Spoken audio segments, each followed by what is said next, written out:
Good morning. This is Sue Kavendrew with the Minnesota Department of Human Services, and this is the MnCHOICES MCO and MCO delegate call-in session for June 20th. Welcome. We notice it's not Teresa today, so I'm welcoming you, and I am going to turn it over to Rikia Banya, who will, her and Liz Six will be presenting some slides, and then we'll be doing some Q&A later. So thank you for joining us. Rikia, I'll hand it to you. Yes, hi, good morning, everyone. My name is Rikia Banya, and I am one of the MnCHOICES policy leads on the project. So here's a list of additional policy staff who might be on the call with us today, and will also be assisting with answering some of your questions.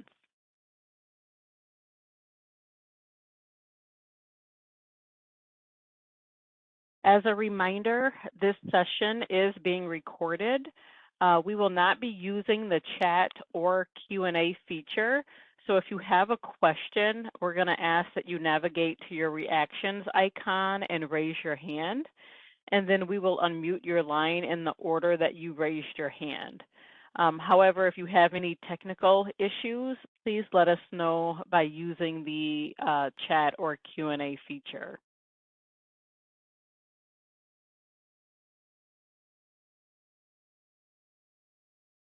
So here's our agenda for today's call. So we plan to cover a few items, and then we also are going to allow you to ask MCO-specific questions that are related to the revised MnCHOICES application. So at this time, I'm going to take some time to review some questions that we continue to receive. And one of the first questions that we wanted to review is related to MMIS entry. So the question that we got was, should we continue to enter HRA data into MMIS? And the answer to this question is that if an HRA was completed in MnCHOICES, MMIS entry is no longer required. And so if you're wondering, well, what do I need to enter into MMIS? So if you're continuing to use the EDOC assessment, the HRA assessment, so the 3428H, then that screening doc will need to continue to be entered into MMIS. In addition, if you are completing a MnCHOICES assessment, even with the Staying Healthy section in MnCHOICES, you will also enter that DD screening or LTC screening document into MMIS as well. Also, as a reminder, that we will plan to sunset some of our legacy systems. And so that does include MnCHOICES 1.0 computer applications. And we do anticipate that those legacy systems will no longer be effective as of October 1st.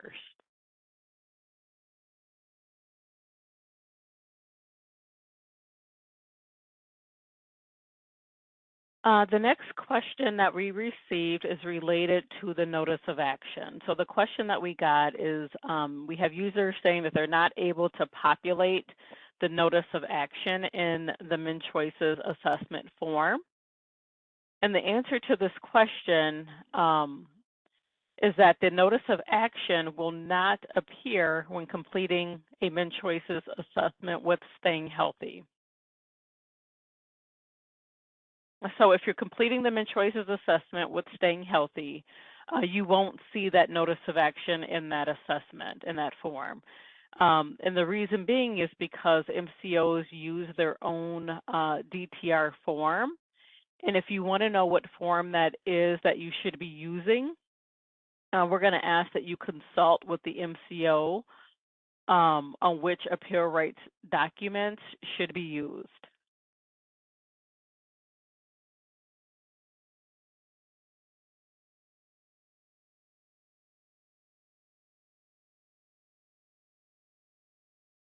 Okay, so now I'm going to spend some time talking through the new enhancement that was applied to the system during the May 31st release. So now when creating a support plan associated with an HRA, you now have the option to select health risk assessment as the program. And since this was a big change, we sent out a separate communication regarding this enhancement earlier this month. So when you're creating the form, the support plan HRA form, here's what you would need to select for the category, for the form, and for the program.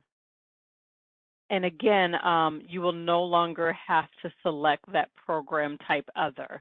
I think we were only using that other option until the HRA program was built in the system. And so now that we have that HRA program built in the system, you no longer have to use the program other when creating a support plan associated with an HRA.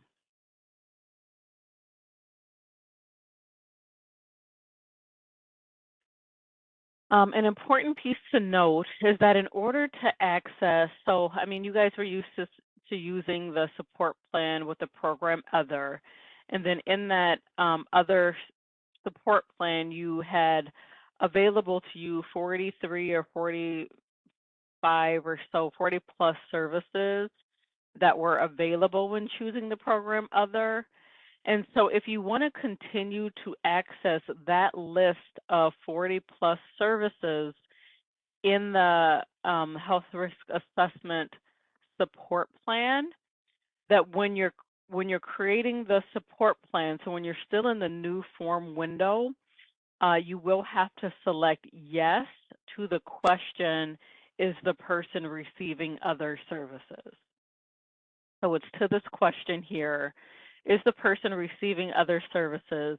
You'll want to make sure that yes is selected here so that you will continue to see that list of 40 plus services in the HRA support plan.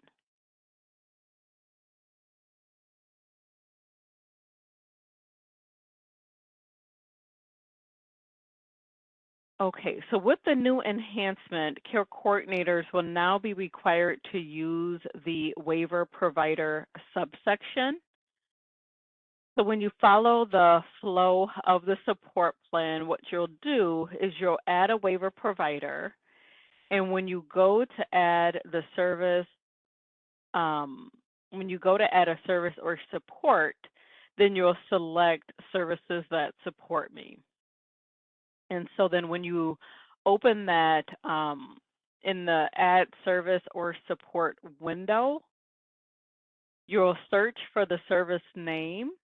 And in the search menu, the list of services associated with the HRA will be available. And once you add the service, you'll be able to select the provider that was added that we talked about in the prior slide.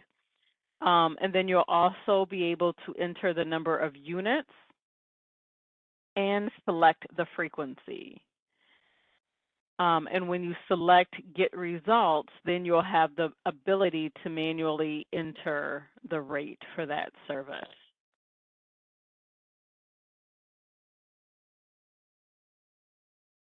Okay, and then at this time, I think I'm going to hand it over to Liz to review the next few slides. Kia. We have received many questions that come in as my assessment results are showing I received a case mix A and I know it's supposed to be L.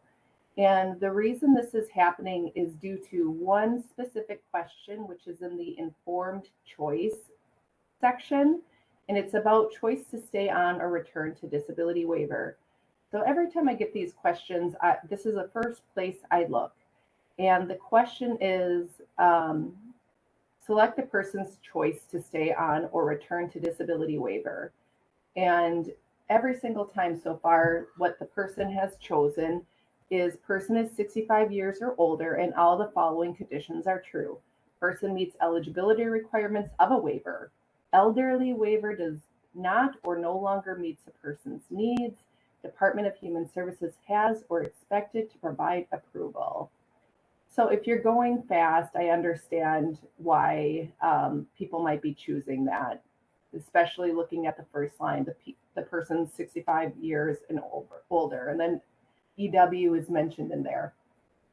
But what we want you to choose is actually not applicable, not choosing to stay on or return to a disability waiver. Once you choose that option, the system will recognize that the person is not going on a disability waiver, not staying on a disability waiver, and therefore will update it to Case Mix L. Probably everybody here is aware that Case Mix L does not apply to disability waiver participants. So when you choose the other answer, the system gets confused and thinks that the person is on CADI, CAC, BI, or DD and not EW. Next slide, please.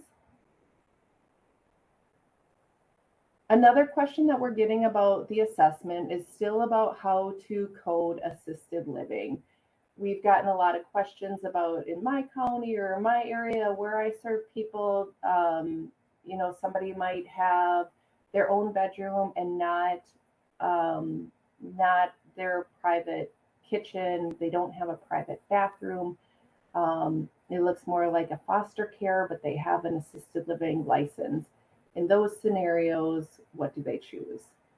So what our guidance is that any time that a provider has an assisted living or customized living license, we want you to code it as resides in own home or apartment, and then choose with whom they're residing, whether that be alone, with family, extended family, friends, or significant others. With friends or significant other can also entail a roommate situation. This is something that we will likely be working on in the future. I know it's causing a lot of confusion and discomfort for some people to choose assisted living or customized living as own home. Right now, that is what we need to do for the person to be eligible for the services that they should be eligible for. Next slide. Liz, I think our next slide is just questions, and so I think you had another item that you wanted to spend a few minutes talking about before we moved on to questions. I do. Thanks, Rakia. So what I'm about to show you here is a guidance document that we created. Oops, I hit the wrong button. That is about different transfer scenarios. We shared this with your supervisors and managers on Monday, but we wanted to bring it here too in case anybody has any questions or concerns. Are we seeing my screen here with scenario 1? Yes, we are. Okay, thank you. So this is a long time coming document, and this is really to try to get the information that MCOs and delegates need into the MnCHOICES system. So the first scenario is when a revised MnCHOICES assessment without the staying healthy section and a support plan, but the MnA support plan, are created by a county or tribal nation and the program type is elderly waiver, what should the MCO do? So this is some sort of transfer. It's a fee for service. Now it's coming to you guys. In this scenario, we want you to do a functional needs update. And then we have very specific information about what to put in the notes section, what your activity dates, other dates should be, mode of conducting, and how long it took you to complete the staying healthy section and reviewing the assessments for changing. And then we also, based on information we got from supervisors and managers on Monday, we added some additional information about the screening documents. So unfortunately, you're still going to have to enter a screening document with activity type 5 and results 98 to update care coordinator information. You can do that administratively using the DHS 3427. And then also complete a screening document that's in the revised MnCHOICES to be entered into MMIS. This is automatically programmed as activity type 10. So we are treating this as a real FNU. After that, you'll have all the staying healthy information, and you can go ahead and create your support plan with the program type EW, and support plan type is the MCO MnCHOICES assessment. And then I put a little note here that you can choose to use a split view toggle to review the previous support plan at the same time. After you get the signatures, then you would send out the assessment summary and the support plan to the person. I will pause to see if anybody has questions about this scenario before I move on.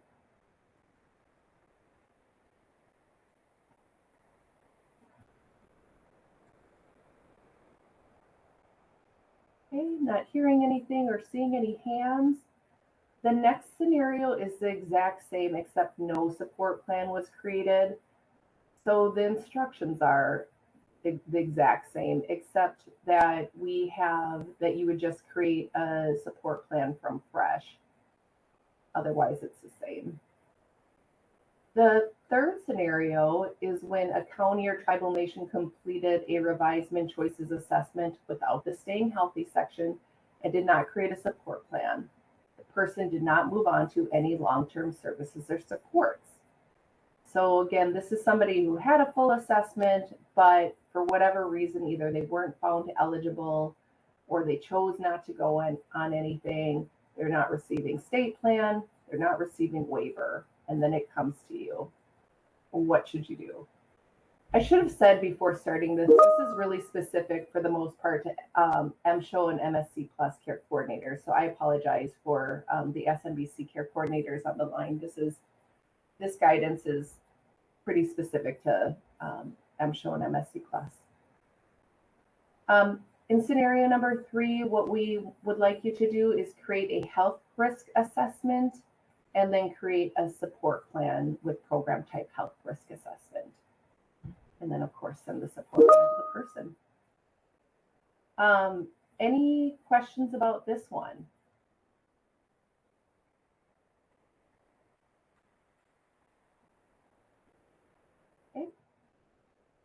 Scenario 4 is when a revised MnCHOICES assessment without the staying healthy section and support plan was completed by a county or tribal nation and the person chose state plan services. What should the MCO do? In this scenario, we would again ask you to create an FNU and then review the functional assessment section and ensure for accuracy. This sentence here in caps is important. It says, if needs have changed greatly, then a new assessment should be completed and not an FNU. The MCO will then establish a new date span. Also, in this scenario is different than the other ones.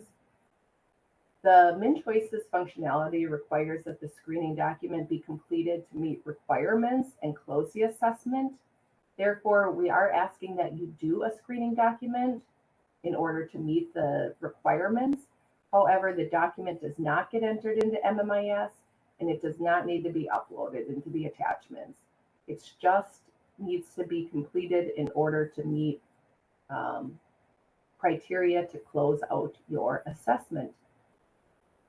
After that, you would move on to the support plan. It would be program type CFSS, and the support plan is the MCO MnCHOICES assessment. Again, just a helpful little note here that you can use the split screen to view the previous CFSS support plan if needed.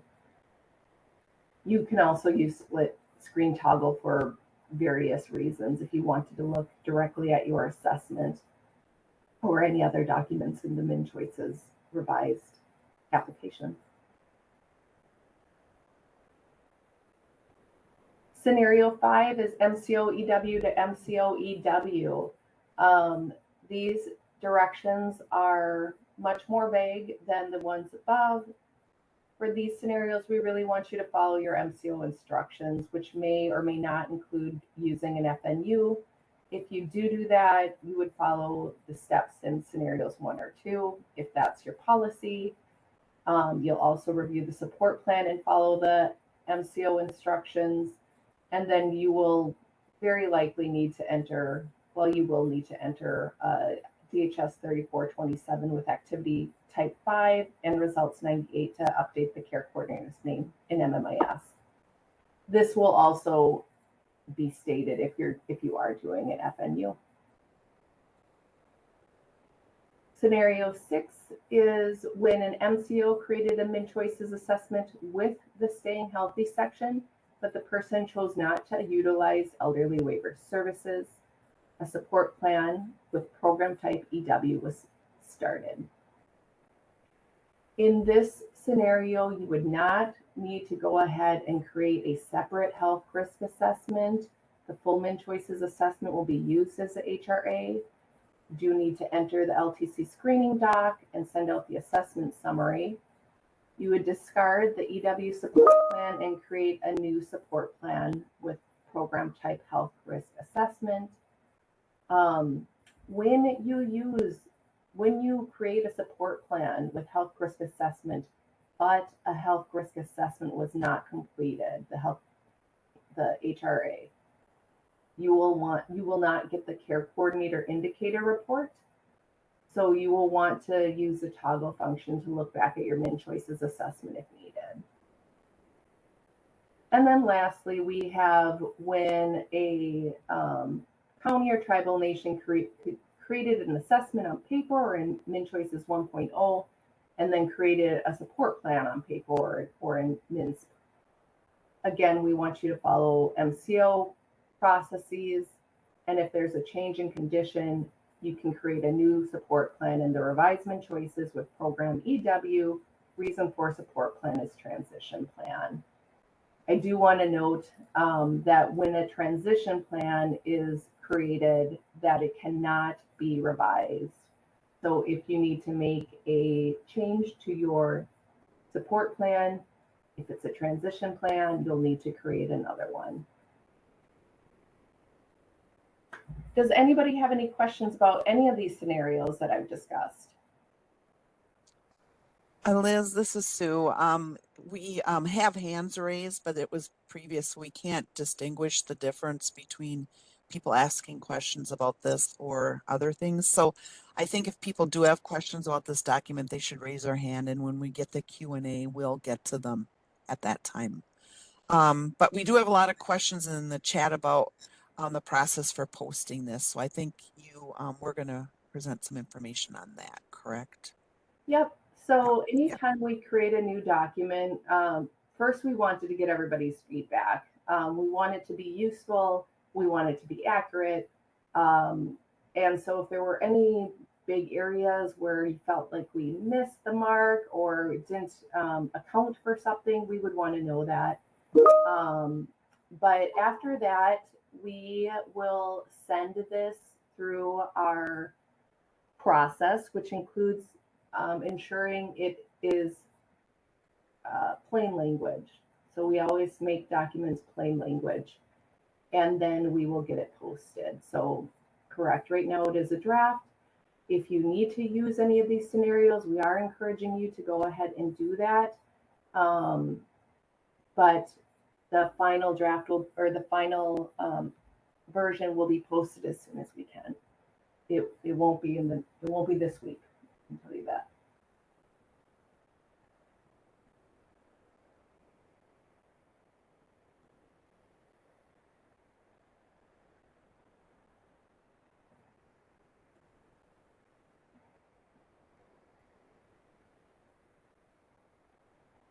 I can't see any hands, so I will be relying on Sue and Rakia for any help with that or any questions that maybe I haven't seen. Right. And so if people have questions on that, please raise your hand and you will be in the queue for a raise. And when we get to that, your question in the order in which they were received, we can address your questions. So I think if we're done with the transfer document, Rakia, I think it's time for a Q&A. Is that correct?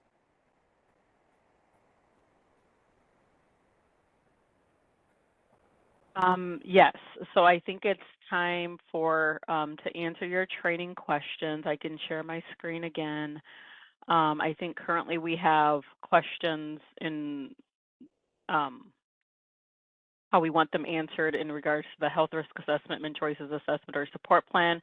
But I think we can be open to just answering any questions that you might have. And since we do already have a few hands that are raised, I think we can go ahead and just call on people, and your questions don't have to be in any type of order. So it looks like our first question is from Carrie. Carrie, your line is unmuted.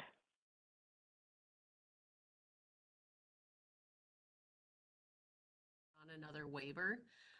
We've had this scenario already, and if we are needing to put that in as a service that support me, but we're waiting for the caddy case manager to complete their portion in order to get a rate and all of the things to make that a accurate support plan. Any tips on that? It just seems duplicate. Now we're having a client that's getting a support plan from the caddy case manager who should list all of the services, and now it's a duplicate from us that may not be accurate, or we're waiting to do our job because we don't have that accurate information.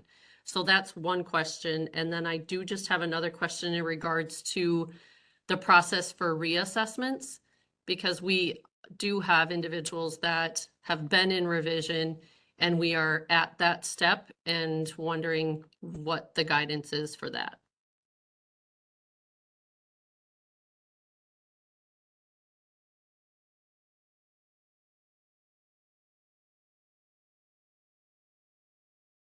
Oh, this is Sue Cavendish.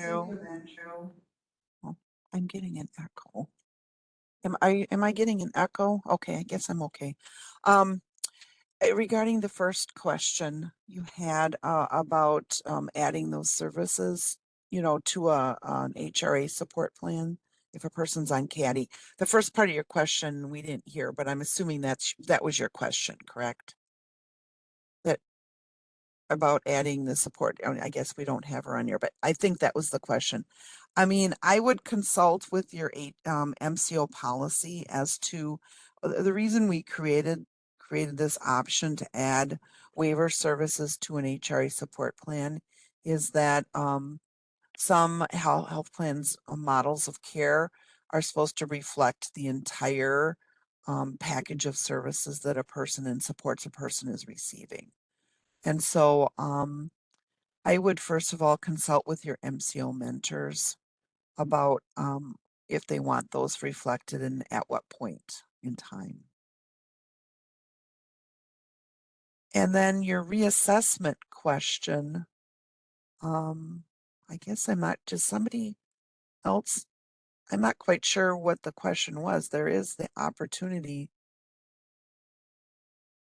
Is it the fact that your reassessment is not a MnCHOICES assessment? And if that's the case, you just go in and it would be look like an initial, even though it is technically for that person a reassessment. But if you haven't done an HRA yet in MnCHOICES and it's time, you would just go in and initiate that first HRA in MnCHOICES. Yeah, Sue, and Yeah, I guess I kind of took the reassessment question, and maybe this isn't it either, but if they had completed an HRA and they have a support plan HRA with the program other, that come reassessment, once you've completed your HRA in the system, when you go to create your new support plan, then you will be selecting the new HRA program when you're creating that new support plan. And so I don't know if that gets at the reassessment question, but if not, please raise your hand again and we'll call on you. I wasn't sure if it was related to the first one or if it's just now with all reassessments. Yeah. So got answers to both of those. Yeah. Okay. And so the next person that we're going to call on is Linnea. Your line is unmuted. SNBC care coordinator at one of the local MCO delegates.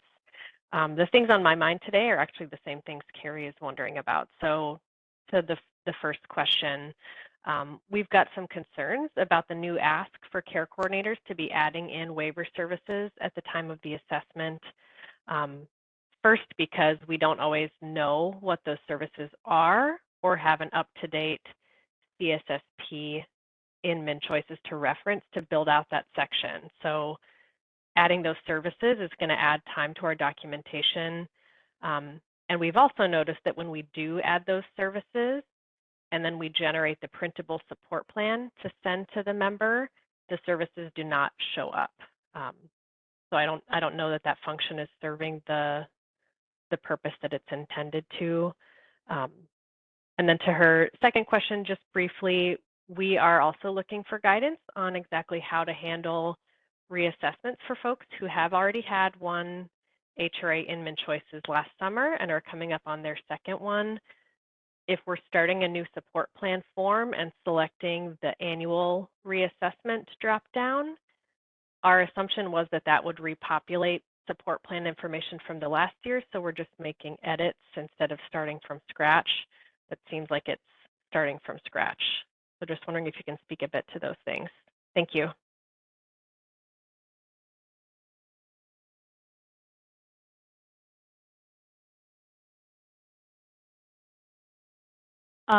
So to your second question, it's my understanding that when you go in and a new HRA is being completed and you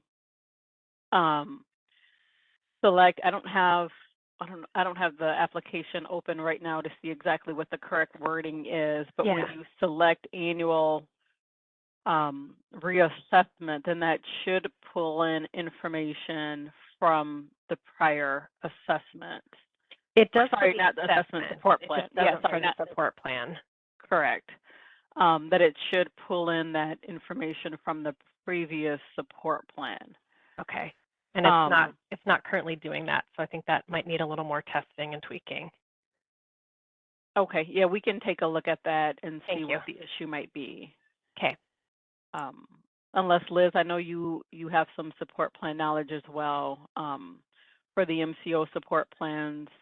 Yeah, the have support you plans had actually have been designed to be a new plan each year, so not to have information copy over. The revised option does copy information over from the previous support plan, but if you start a new support plan, which is what we want each year, then no information from the previous support plan gets pulled into that. Okay. I mean, even that is helpful to know. If the preference is for us to start from scratch in the support plan, we're happy to do that. We were just wondering if the system was not working like intended, but we can start fresh if that's the ask from DHS. Yeah, that is the ask. Okay. And then regarding the print function, if you could send that in a help desk ticket, that's not something we are aware of. Okay. That's something we would want to, of course, test out. If you can put it in there, but it doesn't get sent to anybody, then it's not very useful. So exactly, yeah. Right, okay, I'll send in a ticket with that. Thanks for your time, guys. Mm-hmm.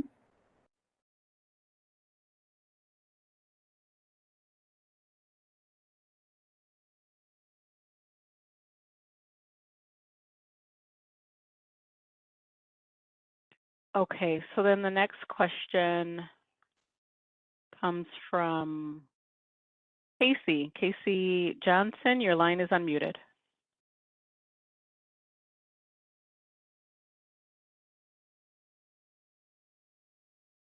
Good morning. Are you able to hear me?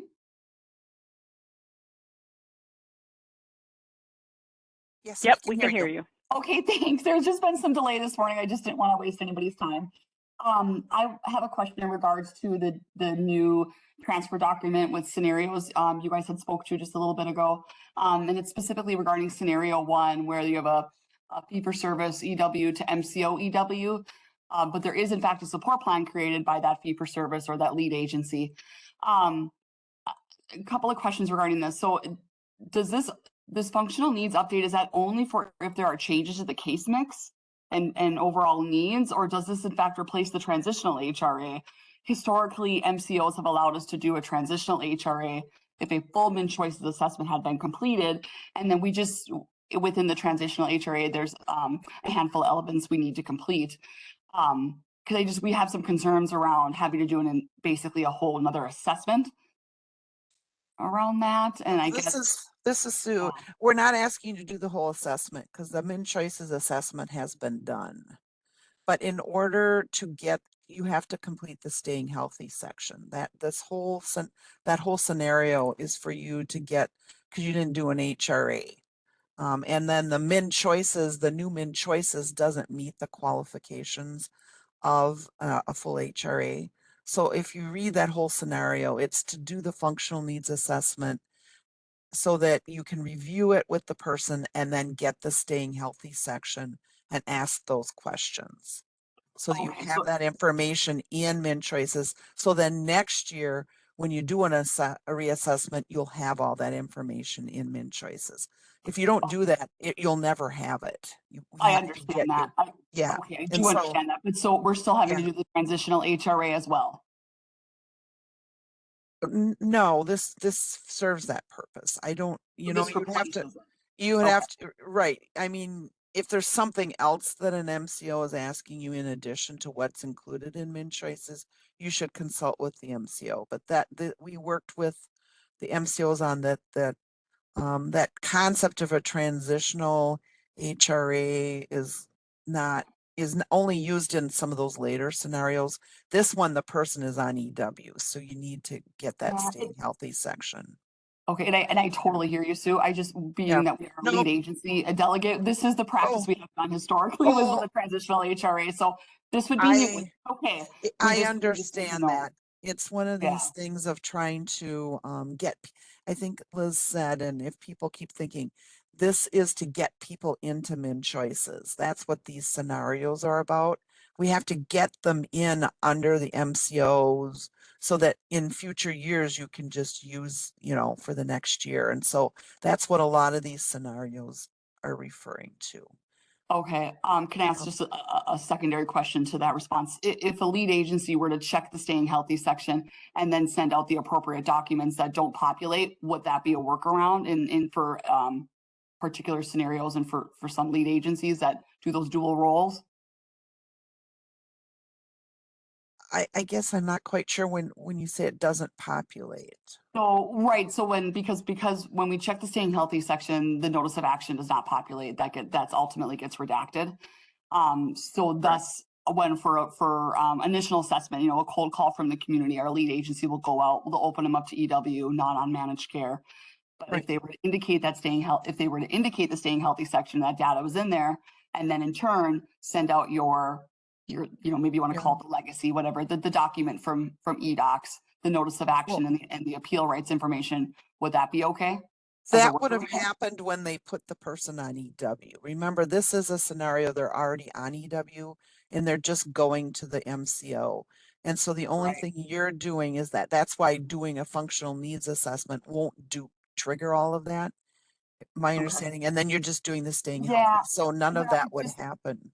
Right. I was just saying, and we don't have to take any more time. I apologize. Everybody else I was just thinking when you work with your initial assessors within the lead agency, you could communicate to them to indicate that staying healthy section at the time of initial assessment when you're opening someone up to EW. And then we could just send out the notice of action and the appeal right information from eDocs. But maybe I could send this follow-up questions after. I think so, because that would be a step prior to what we're talking about. Right. Okay. Thanks. Thank you. I'm just going to jump in real quick. So I can't think of a situation where we would ever want if you're talking about lead agency being a county or tribal nation, to check the staying healthy option on your behalf and then not finish it, because there is a completion requirement that needs to be met before the lead agency can even run the results. That's actually a newer step, but a county or tribal nation, if they checked the staying healthy section on your behalf, wouldn't be able to get the results, and they also wouldn't be able to review the screening document nor enter the screening document. So I don't foresee a scenario where that would ever work. And we wouldn't want them to put in false information for you to delete and enter when it gets sent to you. if I was understanding you correctly.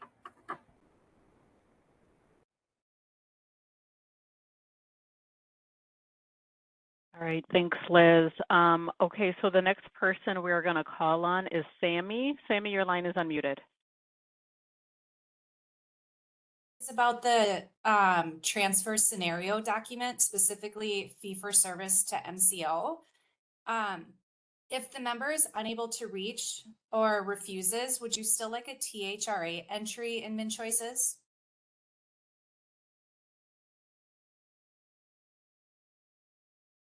Are you talking about the person being on EW? Yes. Well, you have to communicate with that person. Sometimes we're Yeah. not able to reach them when they come onto an MCO. How are you lining up services then? Sometimes they're just not able to be reached when they come onto our health plan, or they refuse to talk to us. So they're refusing EW then? Well, then you would close EW. We don't close EW if they are unable to reach or refuse when they come onto a health plan.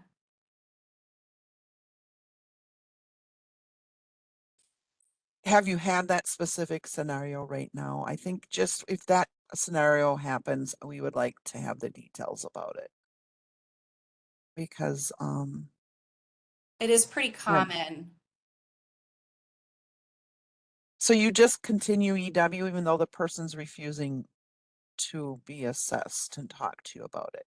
So I guess I'm really confused about how they can stay on EW if they're refusing. Just for a transfer in, it's not their annual assessment. Right, but don't you have to talk to them about their services and make sure that you got the services in the system correct, and so that they can continue their services, so the MCO is going to continue to pay for them? I mean, I'm assuming there has to be some kind of a conversation when the person comes onto the MCO. I guess Well, that's what I'm saying. they have a valid assessment on file. They do have a valid assessment. This would just be their transfer. But you need to do a support plan. Right, yes. Yeah. But we wouldn't Please, be able just to. please submit that question because Okay, with the specific details, and then we can look at it. okay, Thank you. thank you.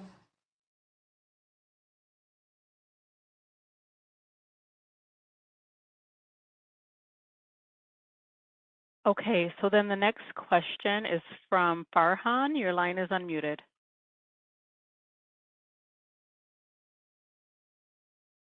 I'm new here, so where do I go and get my choices user ID?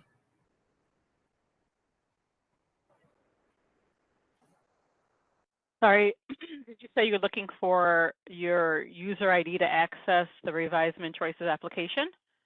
Yes, I don't have any user ID at all. Okay, what you'll have to do is submit a help desk ticket, or you can work with the mentor at your agency to submit a help desk ticket, and then they'll select technical on that help desk ticket, and then it will get routed to our help desk, and we can send you the information to get access. So Okay. you'll need to work with the mentor at your agency. No, this is a brand new agency. We don't have the system yet set up. So that's the question. How do we set that system up? Are you working on behalf of a health plan? No, for assisted living.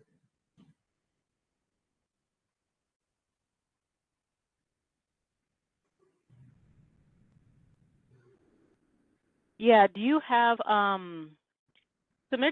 still submit a help desk ticket? Do you have the we can send you the help desk ticket number, and then we could route your question to the right person. Okay, good. I already emailed to the help desk, so. Oh, you thank did? you. Okay. Yes. Okay, they'll be the best one to get you started. That's fine. Thanks. Thank you.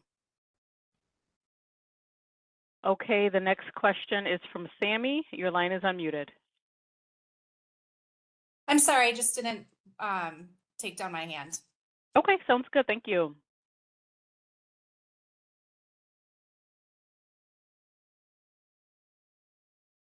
Okay, the next question is from Sarah. Tully John, your line is unmuted.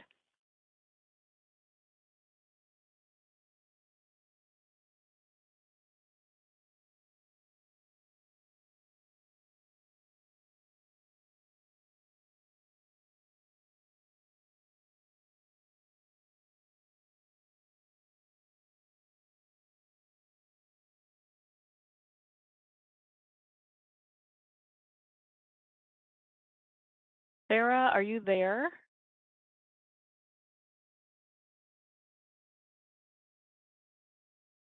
Okay, I don't hear anything. Maybe you might want to check your audio and then you can get added back to the queue.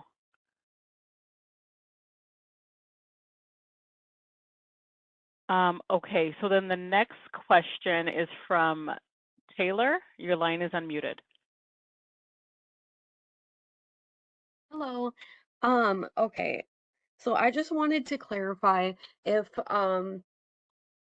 a member transfers to an MCO and they already have the Staying Healthy section, we do not need to do the functional needs update. And then if we do a transitional health risk assessment, are we expected to do a transitional support plan?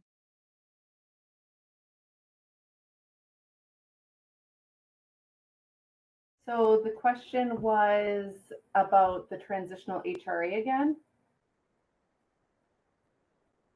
Is that Yes. Yes, and to clarify, like if the member transfers to the MCO and the Staying Healthy section was completed, do we need to do the functional needs update? why would a tribal nation or county worker be doing a Staying Healthy section? Oh, okay, so that's just related to the county because sometimes we get transfers from other MCOs. Oh, okay. That No, was a different scenario. We had a scenario for that. Oh, Let's okay. do that. yeah, they were much more vague. So if it's coming from another MCO, you would want to follow your MCO instructions. Some will want you to do another FNU. Some MCO's policy is that if it's coming from another MCO, that they want a new Staying Healthy section completed for HRA. And so in that scenario, you would do an FNU, but it really is MCO to MCO. So please connect with your MCO about that. I want to be clear that most of the time you are able to just do a regular support plan. And by regular, I mean the MCO MnCHOICES assessment support plan. The only reason you would ever do a transition plan, support plan, is if the assessment was completed in a legacy application. So either the EDOC or 1.0. But all other times, you will be doing a support plan in MnCHOICES revision or in the revised MnCHOICES that, and then for this crowd would be the MCO MnCHOICES assessment support plan. Okay, thank you. That makes more sense. Yep.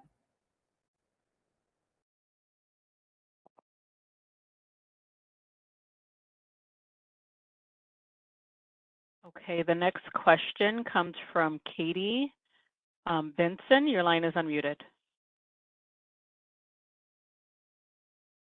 The first one is just to confirm that MCOs are not required to complete the EDOCS 2727 form.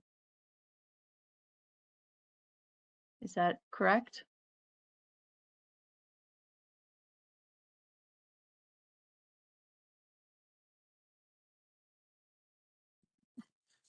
Yes. Um, I think yeah, that's correct. Right. Yep. yeah. I get my documents confused, but I think that's the Yeah, I one. was that trying to do think. The not- 2727. Yep, I think that is accurate. The LTSS like signature page. Yeah. We're having That's it built into the assessment, but it will be hidden for MCOs. But no, the MCOs do not have to complete that document. Right, because important components we actually built into the support plan, so you don't have for people on managed care, you don't have to get 2 signatures. okay, sounds good. And then my second question is when you're completing a reassessment, you've already have a support plan in revised MnCHOICES, and then you're needing to revise the goals, you know, like finish out the goals on the support plan. Has that been worked out where we can still do that and open up a new support plan? So that at reassessment, we can start working on that new support plan? No, this is ongoing conversations that we're having with our management and our vendor. So right now, what we're encouraging users to do is make sure that the support plan is updated prior to starting a new MnCHOICES assessment and subsequently a new support plan. And hopefully that gets worked out, because we won't be able to know if the person has met their goals or not until we've met with them. So that workflow just doesn't really work very well. And then thirdly, I just wanted to make a comment that I actually would hope that there's a consideration that from one year to the next that the information in the support plan would carry over. A lot of the times it's the same information and we're just kind of tweaking it, and it's going to be very time consuming to have to re-enter everything into a support plan. So just a comment I wanted to make. Thank you.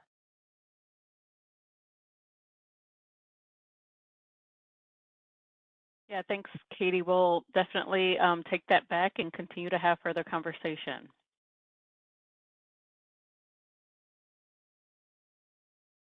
Okay, so then the next question comes from Sarah Johnson. Your line is unmuted.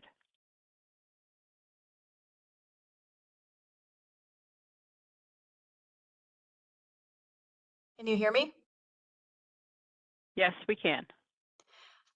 So I wanted to follow up regarding the guidance on living situation for customized living. I did send a help desk ticket in on the 6th of this month and also talked at the last session, but I was not able to complete a support plan if I didn't choose lives in a congregate setting and board and lodge.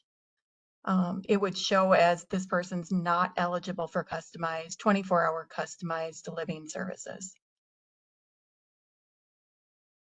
Yeah, I think, did you bring that up in the bigger office hours? I did, and I'm still waiting to hear back the response from help desk. Okay. So that was on the 6th that was submitted. Okay, I will look for that. It didn't come to me. I'm assuming it came to our customized living SME. Okay. So I will check to see where she's at with that. Okay, I appreciate that. I think we said this at the office hours, that there's nothing that should be tied to that. So I assume that she's in the throes of testing it to see if it's what's happening with that. Okay. But I will go ahead and look for it as well and try to discuss that with her. Okay, thank you. You're welcome.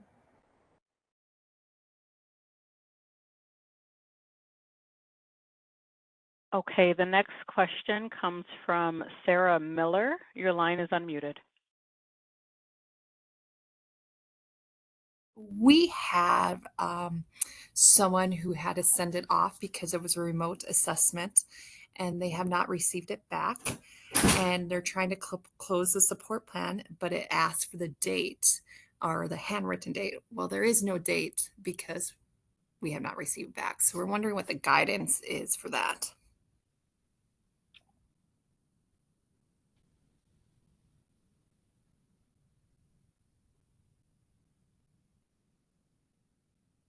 So the question was about signatures of the support plan? Correct. And the person, what happened to the person? They sent it off. It was a remote assessment, so they sent it to the member.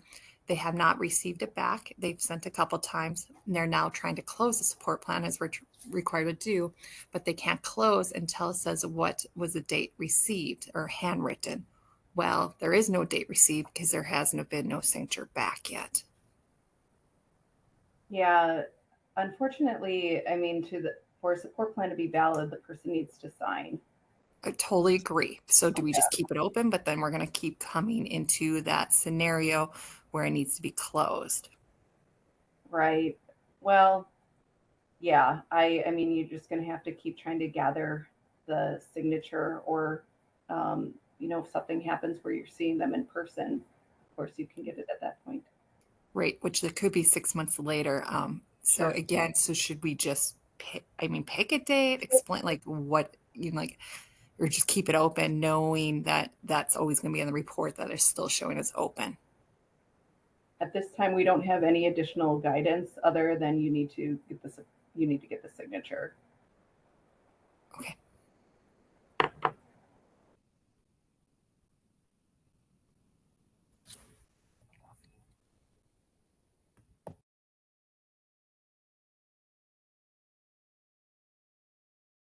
Okay, so I think the next question we have is from Sarah Tellyjohn. Your line is unmuted. Okay, can you hear me this time? Yes, yep, we can hear you. Yay, okay. I have two questions in the other category, just kind of random ones that have come up. The first one is regarding the recertification process. Is it okay to ask a question about that during this session? I don't know if that one would better be answered through a help desk ticket. Normally we have Teresa who responds to all questions related to the recertification process, and she is not on the line today. Okay. So you may need to submit that one via the help desk ticket. Okay. Okay, I'll hold that one for help desk ticket. The second question is regarding the delegation feature in staff assignments. We have some scenarios where we have a care coordinator where maybe a coworker is going to do one of their monthly assessments or 3 of their monthly assessments to cover them for either a vacation or a short leave. And we're just wondering what the best practice is. Should we unassign the care coordinator and assign a different one, even though the covering colleague is just going to do the assessment, but the care coordinator is still going to have that case? Is there a way to delegate just one assessment? Or if you use the delegation feature, does it delegate the entire caseload to that other person?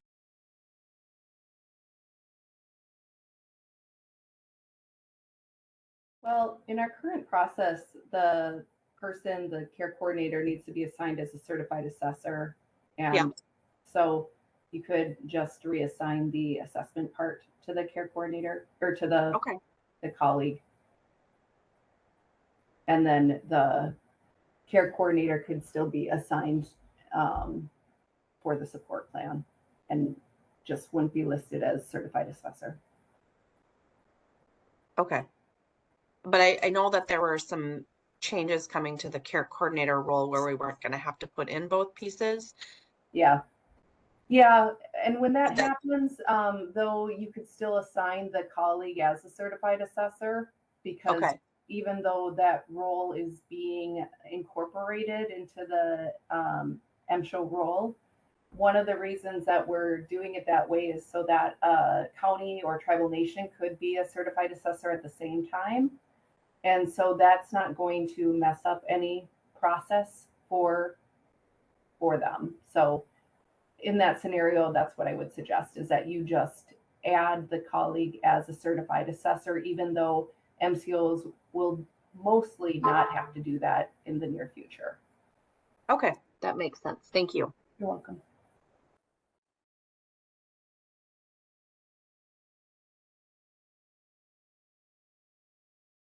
Okay, the next question comes from Jennifer Thering. Your line is unmuted.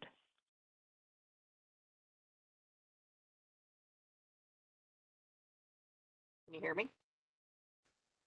Can you hear me? Yep, we can hear you. All right. Sorry, I had to take myself off the headphones. My question is it going to be built in for the future so that when you open up MnCHOICES, it actually tells you what is not completed for a support plan and MnCHOICE or /HRA versus having to use query and go through that way? Thank you.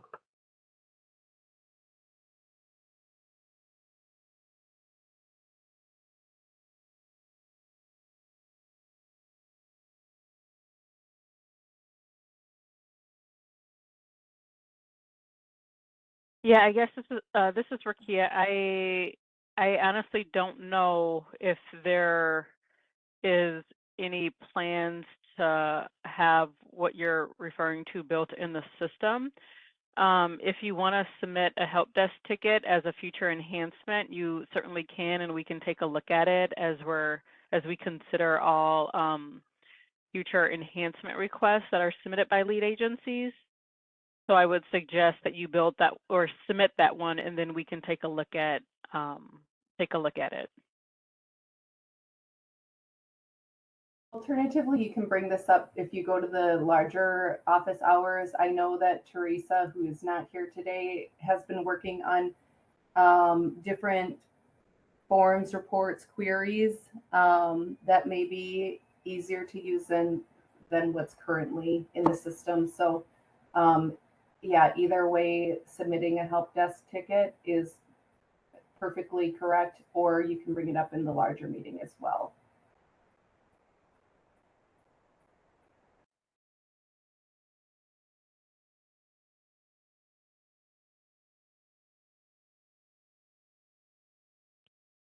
Okay, so the next question comes from Maddie. Maddie, your line is unmuted. I just wanted to clarify about information pulling over when we go to do reassessments for people who have already had assessments and support plans done in revision. Will any information from either an assessment or a support plan be pulled over to that reassessment, or will both forms be completely like starting fresh? There is, well, I'm talking about the MnCHOICES assessment and not the health risk assessment, but the MnCHOICES assessment, there is the option at reassessment time to choose whether or not you want that copied over. So the vast majority of the MnCHOICES assessment will copy over. You need to re-enter some of the activity information, of course, like how long it took you and their CFR, COR, LTCC agency. And then you need to recreate the assessment summary section, so the introductory letter. But as far as the functional assessment and all the drop-down menus and narratives, those do copy over at a reassessment if you choose that you want them to. And Rakia can talk about the health risk assessment and the functionality of that. Yeah, so for the HRA form, currently everything automatically copies over from year to year. You won't get that same question that's in the MnCHOICES assessment that asks if you want information to copy over. So again, for the HRA, everything automatically copies over, and then you'll be able to make any edits to the form. But we are in the process of working with the vendor to add a question in the new form window, and that question would give the care coordinator the ability to choose whether or not they want information from the last HRA to copy over, or if they just want a new blank HRA form created. And so we're still working on that, the details of that right now, in the process of working on that right now with the vendor. And we'll let you know once that question is added to the form.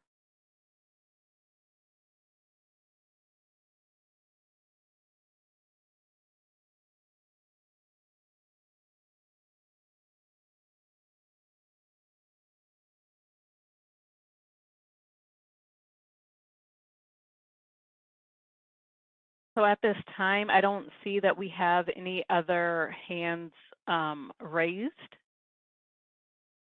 So we can definitely give you another minute. I can continue to go through some of the rest of the slides that we have. And as you're talking with folks in your agency, if you have any remaining questions, please raise your hand.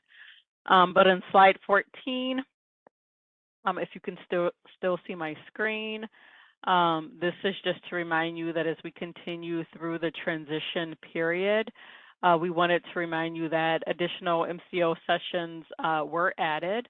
And so the next MCO call-in is scheduled in August. So we have that one slotted for August 21st.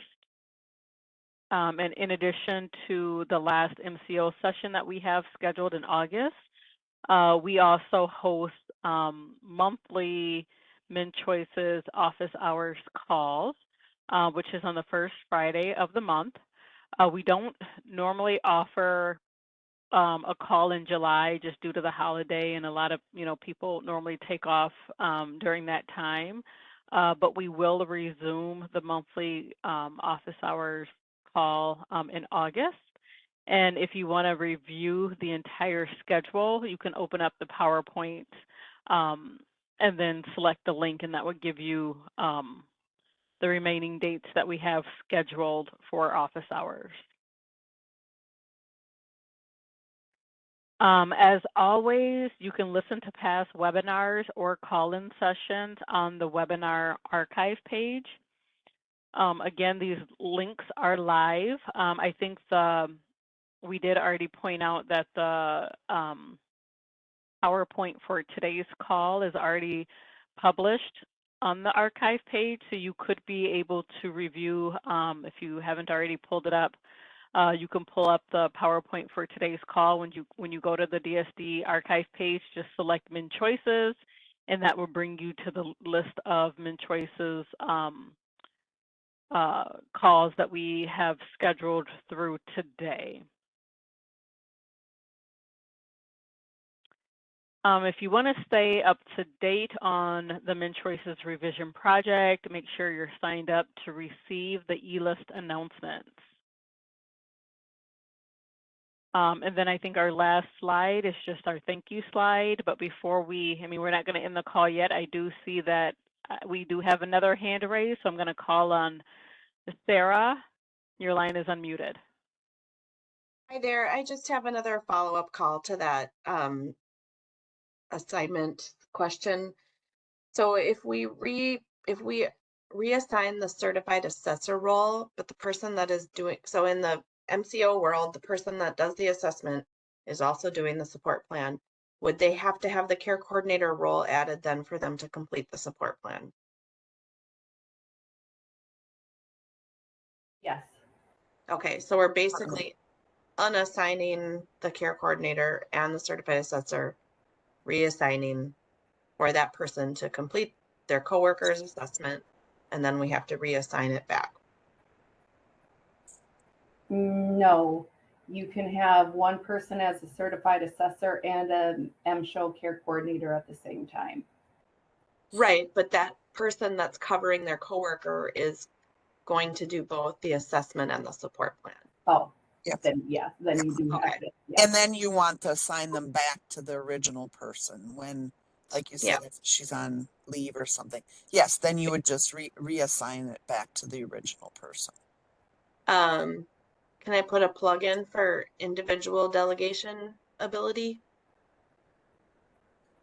Well, I think you are doing it for that individual person. Right.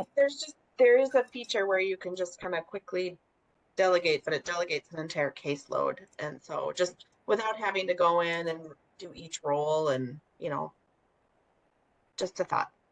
So. Yeah, if you want to send that in, so that would be really helpful. Okay. Thank you. Okay.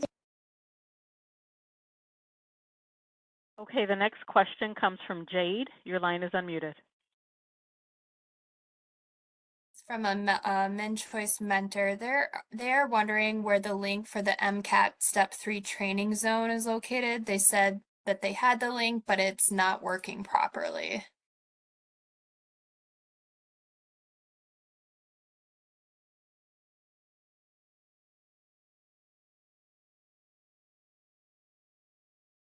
Yeah, Teresa is also not on the call. I think the links to the MnCAT trainings are out on County Link, but I don't know exactly where they are. I would need to browse County Link to find it. I can try to do that during this call. Otherwise, if you want to take a look at County Link as well, or submit a help desk ticket, and we can get it over to Teresa, and she can reply with the exact link that you need. Okay. That sounds good. Thank you.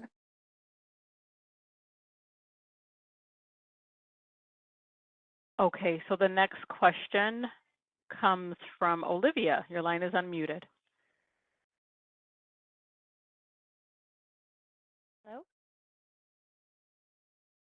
Hi, we can hear you. Okay, just wanted to make sure. I was taking notes. I am just a little curious. So when we talk about putting in services and supports into a support plan, and if a member is on a waiver, we don't always get copies of things from case managers. I know we've kind of gone over this, but essentially what you're asking us to do really is if we don't get a copy of the support plan, go and kind of borrow from the support plan if it's in the revision. Does that make sense? Like that's kind of what we're supposed to do, is kind of see what services they have going.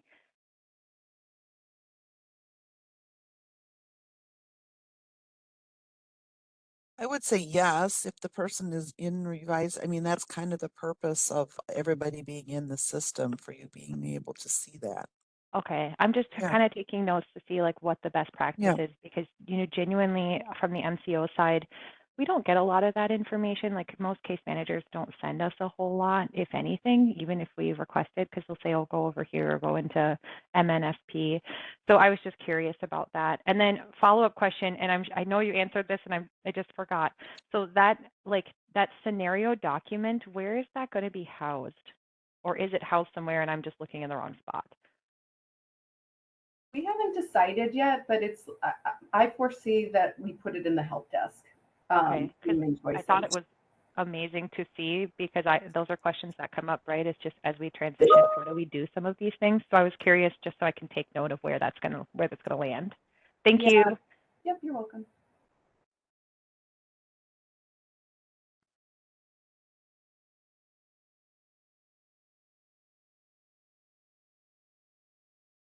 Okay, the next question comes from Kim. Your line is unmuted.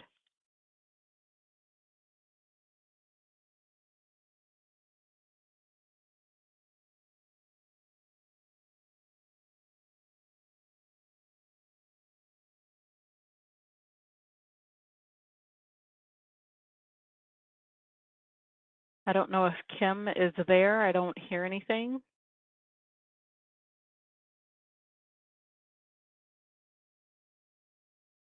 Okay, I'm going to move us over to Casey Johnson. Your line is unmuted. Great, thank Casey, are you there? Yep, Okay. I'm here. Thanks. Okay, perfect. Just I had two more questions. One, in terms of transferring from agency to agency, and maybe this is out there and I'm just not finding it either, but what would be best practice? Would it be the receiving entity to reassign them as care coordinator and assessor, or should it be the agency in which was transferring? This has come up a couple times too already, and I don't think really any agency knows what to do. Like best practice, when we log in, we've got our new member, our new client. Should I unassign the other county, or should that transferring county be the ones to unassign themselves? Are you talking in the EW situation? Or just in assignments in general within revision MnCHOICES? Right. You remember, you just need to be careful, especially if a person is on a caddy waiver and Oh, you're for not sure. managing that. So that's why I just want to clarify that situation. That, Yeah, I guess in most scenarios, if it's a EW or community well to community well, who should really be doing the assigning or the reassigning or unassigning? The receiving entity or the transferring entity? The only guidance we've given on that is that you guys should be communicating with one another to ensure that the transferring agency is finished. But I do believe, I forget the number all of a sudden, on our other transfer docs, I guess it doesn't say specifically, but it would make more sense that the county or the agency that's transferring would unassign themselves when they're finished. Yeah, okay, thank you. And I know it's a little different practice with MCOs, but certified assessors should be unassigning themselves when they're done anyways. Because particularly at the county level, tribal nation level, the certified assessor often changes year to year. And I know it's a little bit different, but that would, especially if you're getting transfers from a county or tribal nation, we would expect that they have already unassigned themselves unless they have something to do. Okay. No, that's super helpful. Thank you. I had one really quick other question. Do you guys, are you aware of an enhancement request to edit the assignment? Like, I think a handful of us had inadvertently forgot to check primary box when assignments have been done. So then you can't edit that again. You have to basically, unassign and reassign or create a new assignment. Do you know if that enhancement has been requested? And if not, I will absolutely send in a ticket.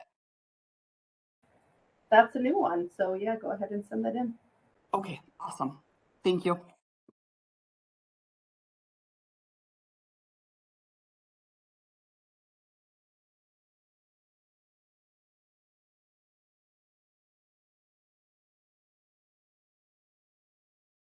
Okay, so the next question comes from Farhan. Your line is unmuted. Okay, sorry about that. So same question. I sent an email to wrong department, I guess, but where without the user ID.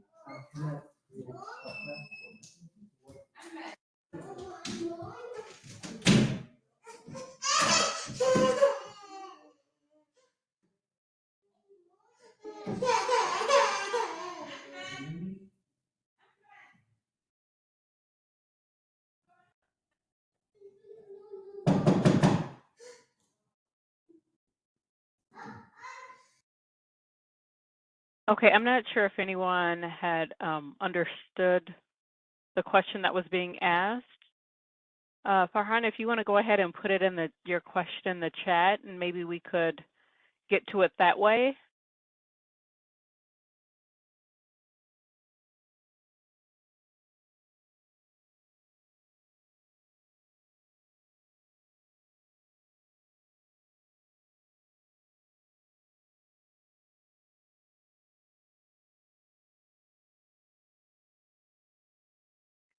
Okay, so I don't see that we have any other raised hands, but we can wait another minute or so. See if any comes in last minute. This is the last slide that we have in the deck, so we do want to thank you for joining today's call. Okay, so I do see that Kim just raised her hand. Kim, your line is unmuted.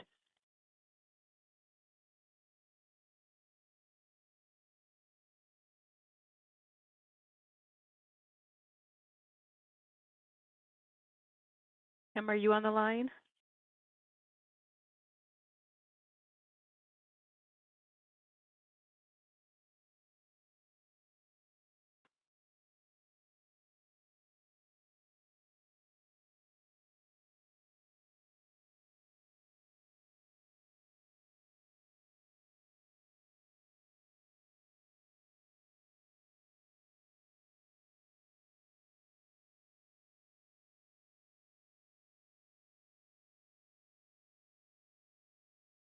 Kim put her question in chat and it said she was trying to ask if doing a full MnCHOICES and a member does not want EW services or does not qualify, what support plan do we open?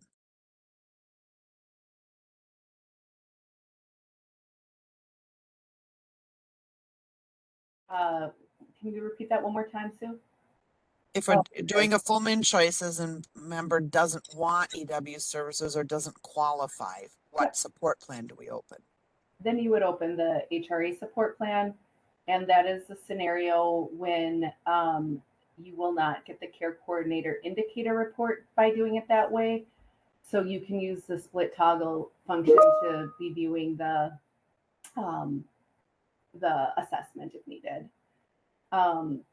Also, I just heard back from Teresa. Somebody had asked a question about the step 3, the link being broken, and she is requesting that that be sent in so she can help you.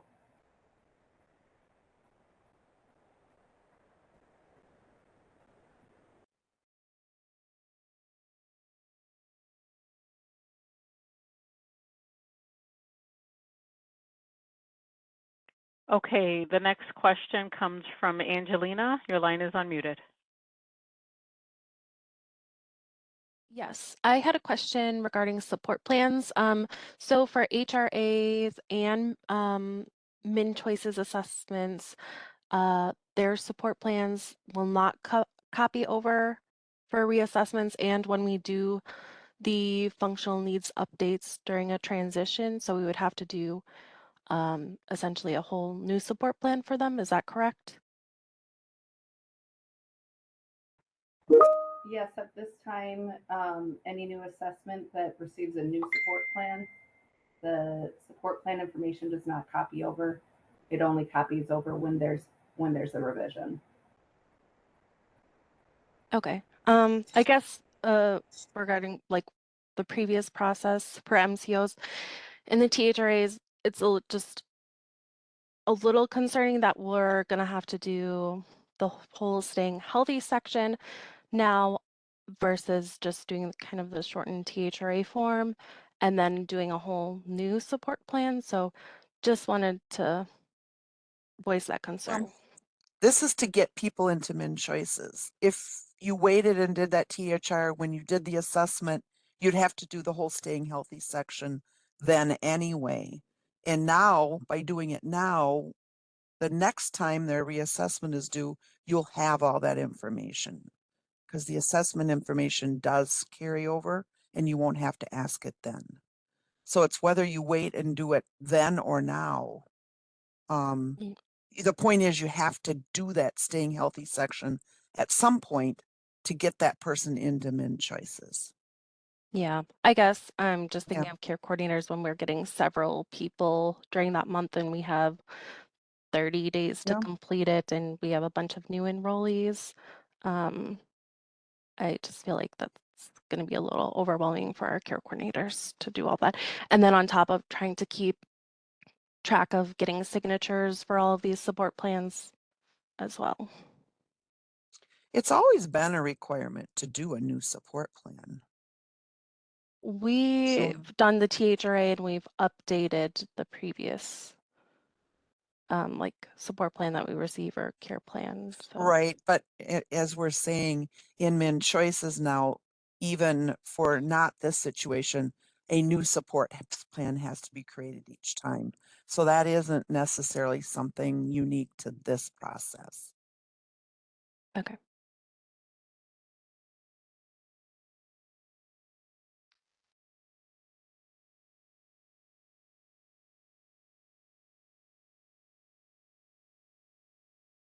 Okay, so then the last hand that we have raised is Ofarhan.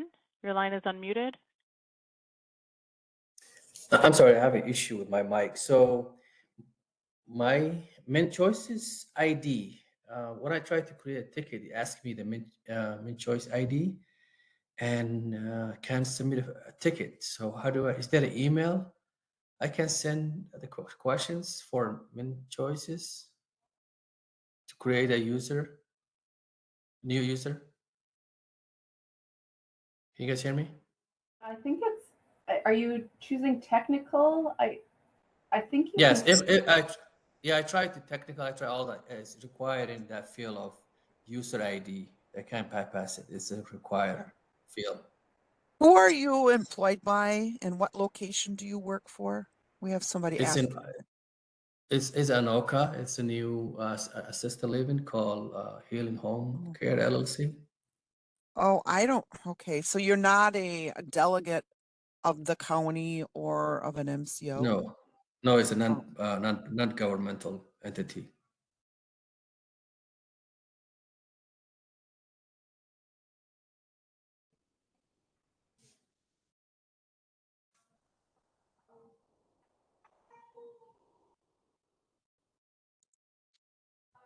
Yeah, I don't know. I don't believe you would have access to MnCHOICES as a provider. Is that correct, gang? Yeah. I think, yeah. So I think if you're trying to get something, you might as a provider, if you're having some question about your license or your ID, you might have to connect with provider our provider help desk. Is that what you're trying to? Yeah, provider help desk. What is that? What's that number? Okay. That's okay. So it's under the same link. Let me post that in chat. Yeah, I think that's what he needs though, right? I don't know how to post it in chat actually. When it's the Q&A. I don't think I can. But it's the edocs.mn.gov/forms/DHS-81. If you can show me, I can just go ahead and copy it. If you share the screen on that. Let me share my screen.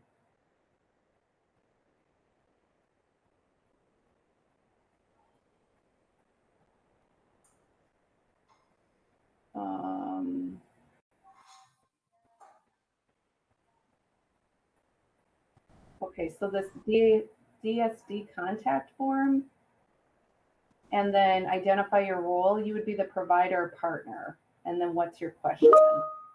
And it sounds like you want to maybe potentially do provider enrollment. Right. Okay. So, and then you get this provider enrollment, how to enroll as an HCBS provider, provider license, and standard questions. Appreciate that. Thank you. Yep. And then it gives you a web page, and then it gives you a phone number as well.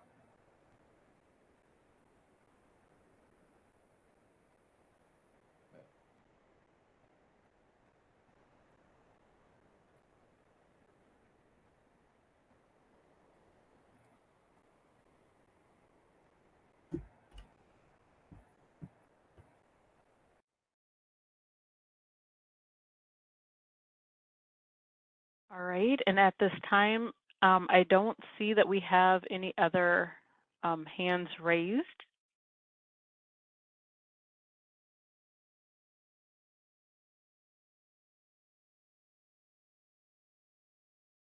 We can give it another minute.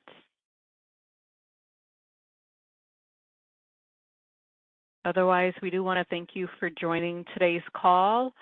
Again, if we did not address your question, or if you have questions or any follow-up questions after this call, please use the MnCHOICES Help Desk form, which is the DHS 6979, and we'll be sure to respond to your question. But we'll give it another minute before we end the call. Otherwise, I will ask that Liz or Sue or Deb, is there anything else you wanted to add before we close the call? This is Sue. I do not. I just want to thank everybody for coming and asking your very thoughtful questions. And reminder of those of you who were asked to submit those questions to please do so, and we'll look at them at that time. And that we will also be finalizing the document on transfers, which I saw comments, people were like really happy to have that. And I want to thank Liz for helping us draft that, and we will be getting that out and letting you know where it's posted shortly. So thank you for all your questions on that to help us clarify that as well. Yep, similar to Sue. I just want to say thank you, and thank you for your feedback. We always appreciate your feedback and suggestions. We do really want to make the revised MnCHOICES as helpful and functional for all of you that we can. So we appreciate all the feedback that you have for us.